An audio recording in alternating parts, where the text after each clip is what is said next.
El Uruguay puede, está facultado, desde el punto de vista del derecho internacional y en especial por una convención del 1954 vigente sobre asilo, en que Uruguay puede y debe, a mi juicio, bajo ciertas circunstancias, otorgar el asilo.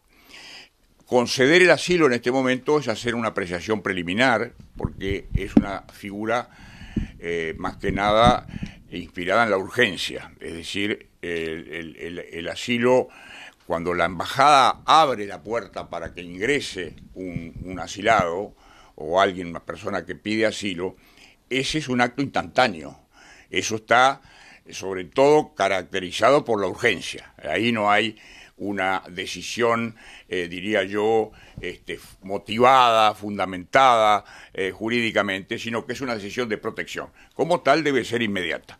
Luego, naturalmente, viene todo un procedimiento, se abre todo un procedimiento en que el Estado uruguayo puede recabar y recibir la correspondiente información de las autoridades peruanas y de esa manera determinar si existen o no las condiciones para que el asilo sea resuelto de modo favorable o no. La Convención dice que no es lícito, dice la Convención, conceder asilo a personas que al tiempo de solicitarlo se encuentren inculpadas o procesadas en forma ante tribunales ordinarios competentes. Es evidente que Uruguay tendrá que verificar si esta situación se da o no se da, si está efectivamente inculpado en forma o procesado en forma. Y usted imaginará que eso no se puede hacer en un instante cuando la persona se dirige a la embajada y pide que le abran la puerta para ingresar. Por lo tanto, es fundamental separar dos momentos. El momento de la toma de decisión urgente, que la persona se encuentra de hecho dentro ya de la embajada, y luego la definición misma sobre el asilo. Quiero decirle que el asilo como instrumento de protección, Uruguay ha tenido una política de Estado en esa materia. Es decir, en la duda, si hubiere duda respecto a la naturaleza del delito, si hubiere duda en cuanto a si la conducta del señor Allen García entra en un delito ordinario, un delito común o un delito político, Uruguay se inclinaría siempre en favor del asilado. ¿Por qué? Porque el asilo es un instrumento de protección, es un instrumento de amparo, y cuando al usarse ese tipo de instrumentos se plantean dudas, la jurisprudencia, la doctrina, las interpretaciones, las posiciones de mayor relieve son las que dicen que hay que favorecer a la persona y no al Estado, es decir, es en favor de la persona. Uruguay, a mi juicio, mi opinión personal, no hablo más que a ese título, es que Uruguay actuó dentro del marco de la Convención de Caracas, actuó debidamente conforme a derecho.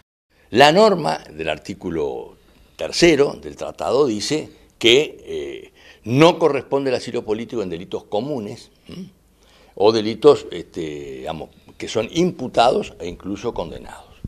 Pero en este caso, la información que va a solicitar el gobierno uruguayo es si aparte de esto, que es el caso, existen algunos motivos políticos o circunstancias que justifiquen el asilo político por derechos de alguien que está perseguido fuera de lo que son las leyes de derecho penal y la justicia peruana, que es la que está actuando de forma independiente. O sea, los argumentos los tiene que dar en este caso el Estado peruano, no el acusado.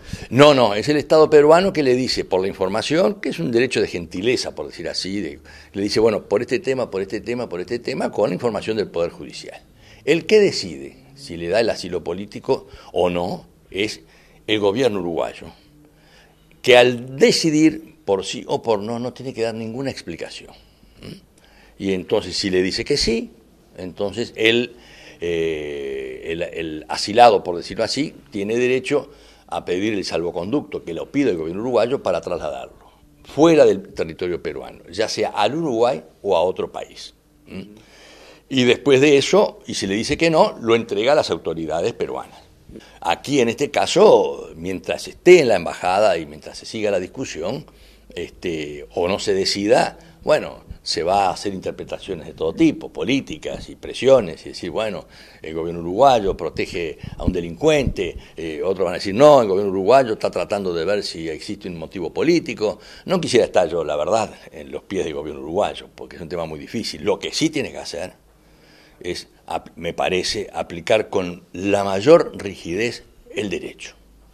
Si hay temas políticos de carácter ideológico o lo que fuere, o de afinidad, o de amistad, o lo que pueda suceder, bueno, ahí se desvirtúa la importancia del asilo político y obviamente la seguridad jurídica.